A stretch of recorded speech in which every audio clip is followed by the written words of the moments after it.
بسم اللہ الرحمن الرحیم۔ السلام علیکم۔ امید کرتی ہوں کہ آپ سب خیر خیریت سے ہوں گے۔ فرشتوں کی دنیا۔ فرشتے اللہ تعالیٰ کی نورانی مخلوق ہیں جنہیں ان کی اصلی شکل و صورت میں دیکھنا انبیاء کرام علیہ السلام کے علاوہ کسی اور کے لیے ممکن نہیں ہے۔ یہی وجہ ہے کہ ہمارے ارد گرد لاتعداد فرشتے اپنے کاموں میں مصروف ہیں، مگر ہمیں وہ دکھائی نہیں دیتے۔ اگر وہ انسانی شکل اختیار کر کے ہمارے سامنے آئیں تو پھر ہم انہیں دیکھ سکتے ہیں۔ انسان کی نسبت فرشتے عظیم مخلوق ہیں اور ان میں بھی چھوٹے ہیں، بعض بڑے ہوتے ہیں۔ فرشتوں کے پر۔ فرشتوں میں بعض کے 2 پر ہیں اور بعض کے 600 پر ہیں۔ قرآن کریم میں ارشاد پاک ہے کہ اللہ تعالیٰ کے لیے ہی تمام تعریفیں ہیں جو آسمان اور زمین کا پیدا کرنے والا ہے اور 2 3 4 پروں والے فرشتوں کا اپنا قاصد بنانے والا ہے۔ بعض روایات کے مطابق جبرائیل امین علیہ السلام کے 600 پر دیکھے گئے ہیں اور ہر پر نے آسمان کو گھیر رکھا ہے۔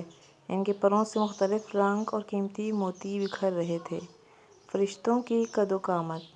وہ فرشتے جنہوں نے عرش اٹھا رکھا ہے، ان کے قد و قامت کے بارے میں سیدنا انس رضی اللہ تعالیٰ عنہ سے مروی ہے، حضور صلی اللہ علیہ وسلم نے ارشاد فرمایا کہ عرش کو اٹھانے والے فرشتوں میں سے ایک فرشتے کے بارے میں مجھے یہ بتانے کی اجازت دی گئی ہے کہ جس کے پاؤں نصب سے نچلی 7ویں زمین پر ہیں اور اس کے کندھوں پر عرش ہے اور اس کے دونوں کانوں اور کندھوں کے درمیان اتنی دوری ہے کہ اسے طے کرنے کے لیے پرندے کو 700 سال کی پرواز چاہیے۔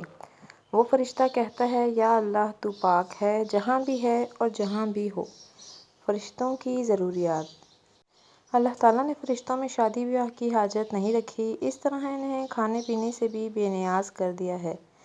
اس کی وضاحت قرآن کریم کے اس واقعے سے ہوتی ہے کہ جس میں حضرت ابراہیم علیہ السلام کے پاس فرشتے آئے تو آپ صلی اللہ علیہ وسلم نے ان کے لیے فوراً گوشت لائے، مگر انہوں نے اسے تناول نہیں کیا۔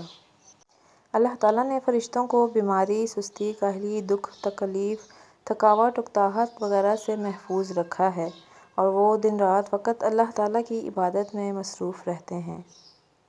قرآن مجید میں ارشاد ہوا ہے کہ آسمانوں اور زمین میں جو کچھ بھی ہے اسی کا ہے اور جتنے اس کے پاس فرشتے ہیں اس کی عبادت نہ سرکشی کرتے ہیں اور نہ تھکتے ہیں۔ وہ دن رات اللہ کی تسبیح بیان کرتے ہیں اور وہ ذرا سی بھی سستی نہیں کرتے۔ فرشتے عام طور پر آسمانوں میں رہتے ہیں جو صرف اللہ کے حکم سے مختلف کاموں کے لیے زمین پر اترتے ہیں اور پھر واپس آسمان پر چلے جاتے ہیں۔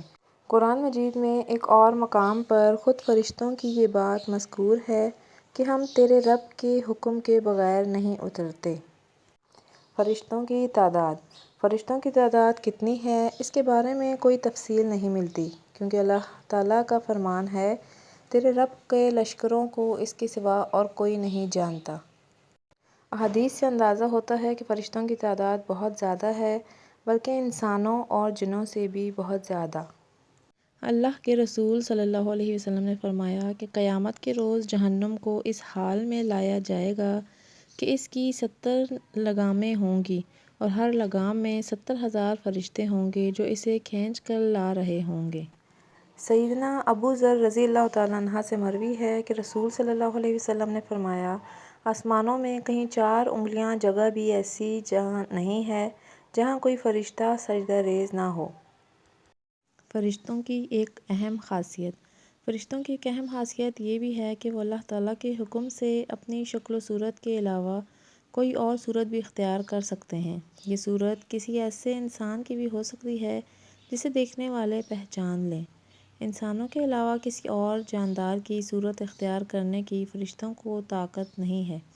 اس کے بارے میں قرآن سنت میں کوئی صراحت یا ذکر نہیں ملتا، البتہ ان کی شکل اختیار کرنے کے واقعات ضرور ملتے ہیں جن سے یہ اندازہ ہوتا ہے کہ فرشتے اللہ کے حکم سے دیگر شکلیں اختیار کر سکتے ہیں۔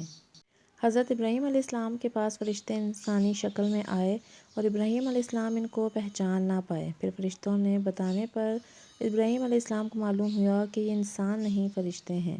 سیدنا مریم علیہ السلام کے پاس جبرائیل امین انسانی شکل میں تشریف لائے تھے اور جبرائیل امین علیہ السلام سوائے 2 مرتبہ کے ہر مرتبہ نبی کریم صلی اللہ علیہ وسلم کے پاس انسانی شکل میں تشریف لائے تھے۔ فرشتوں کی طاقت۔ اللہ تعالیٰ نے فرشتوں کو انسانوں اور جنوں سے کئی گنا زیادہ طاقت عطا کر رکھی ہے۔ نبی کریم صلی اللہ علیہ وسلم نے جب طائف کے مقام پر وہاں کے لوگوں کو اسلام کی دعوت پیش کی تو آپ صلی اللہ علیہ وسلم وہاں کے لوگوں کے ظلم و جبر کی انتہا کر دی۔ حضور صلی اللہ علیہ وسلم کو لہو لہان کر دیا تو اس مقام پر سیدنا جبرائیل امین تشریف لائے اور کہا کہ اللہ حضور صلی اللہ علیہ وسلم کے بارے میں آپ کی قوم کی باتیں سن چکا ہے، جو انہوں نے آپ کے خلاف اقدام کیا وہ بھی دیکھ چکا ہے۔ آپ کے پاس اللہ تعالیٰ کے پہاڑوں کا فرشتہ بھیجا ہے، آپ ان کے بارے میں جو چاہیں اس فرشتے کو حکم دیں۔ اس کے بعد پہاڑوں کا فرشتہ حضور صلی اللہ علیہ وسلم سے مخاطب ہوا اور ان کو سلام کیا اور پھر عرض کی کہ اے اللہ کے رسول، آپ جو حکم دیں گے میں اس کی تعمیل کروں گا۔ اگر آپ چاہیں تو دونوں طرف کے پہاڑوں کو ان پر لا کر گرا دوں جس سے یہ پس جائیں گے۔ فرشتوں کا نظم و ضبط۔ فرشتے اپنے ہر کام میں نظم و ضبط کی پابندی کرتے ہیں، جس میں کسی قسم کی کمی بیشی یا سستی اور کاہلی وغیرہ کا مظاہرہ نہیں کرتے۔ جن فرشتوں کی جب اور جہاں ڈیوٹی شروع ہوتی ہے وہ اسی وقت وہاں پہنچ جاتے ہیں اور اسے احسن طریقے سے سر انجام دیتے ہیں۔ فرشتوں کی موت۔ جس طرح انسانوں کی پیدائش اور موت کے مختلف مراحل ہوتے ہیں، فرشتوں کے لیے یہ مراحل نہیں ہیں، یعنی دنیا میں نئے انسان پیدا ہوتے ہیں اور پہلے موجود انسان فوت ہوتے رہتے ہیں، لیکن اس کے برعکس جب اللہ تعالیٰ نے فرشتوں کو پیدا کیا ہے تب سے وہ زندہ ہیں اور قیامت قائم ہونے تک اللہ پاک چاہیں گے وہ زندہ رہیں گے۔ تب تک اللہ تعالیٰ کی طرف سے انہیں جو ذمہ داریاں دی گئی ہیں انہیں احسن طریقے سے وہ پورا کرتے رہیں گے، لیکن جب قیامت آئے گی تو یہ فرشتے بھی موت سے دوچار ہوں گے۔ پھر ایک ایسا وقت آئے گا جب کائنات میں اللہ تعالیٰ کے علاوہ کوئی چیز زندہ نہیں رہے گی۔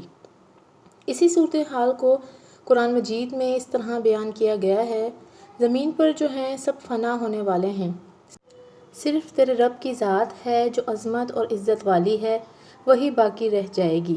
اسی طرح ایک اور مقام پر ارشاد ہوا ہے کہ ہر نفس کو ملنا ہے۔ امید کرتی ہوں آپ کو آج کی ویڈیو اچھی لگی ہوگی۔ اگر ویڈیو اچھی لگی ہے تو اسے لائک اور شیئر کریں، نیو ہیں تو چینل کو سبسکرائب کریں اور بیل آئیکن کو پریس کریں تاکہ مزید آنے والی ویڈیو آپ کو آسانی سے مل سکے، اور اپنی رائے سے آگاہ کریں کہ آپ کو مزید کس بارے میں انفارمیشن چاہیے۔ Thank you.